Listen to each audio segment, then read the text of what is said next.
একজনের হাওরের গুলশা মাছ প্রয়োজন, তাও আবার বেশ বড় বড় সাইজের। তাই আমরা চলে গেলাম আমাদের গন্তব্যস্থানে। সকাল হতে না হতেই কে কি রেখে কি নেবে এটাতেই সবাই ব্যস্ত হয়ে পড়েছে। তারা সবাই নিজের হাতেই নিজের পছন্দ অনুযায়ী মাছ বেছে বেছে নিয়ে যাচ্ছে। কাস্টমারের চাহিদা অনুযায়ী বেশ বড় বড় সাইজের কিছু গুলশা মাছ রেডি করা হলো। গুলশা মাছ সাধারণত এর থেকে খুব বেশি বড় হয় না। যদি বলেন হাওরের ছোট মাছের মধ্যে সব থেকে ভালো কোন মাছগুলা, তার মধ্যে হচ্ছে এটা একটা।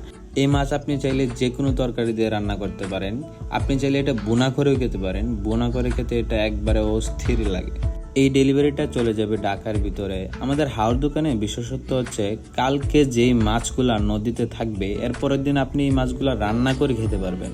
পাশাপাশি ওনার হাওরের বোয়াল মাছ প্রয়োজন ছিল, তাই আমরা এখান থেকে 2টা বোয়াল মাছ ওনার জন্য রেডি করলাম। ওনার অর্ডার ছিল হাওরের কিছু গুলশা মাছ, পাশাপাশি ছিল 2টা হাওরের বোয়াল মাছ। হাওরের আপনার পছন্দের তাজা মাছগুলো খেতে চাইলে যোগাযোগ করুন হাওর দোকান পেজে।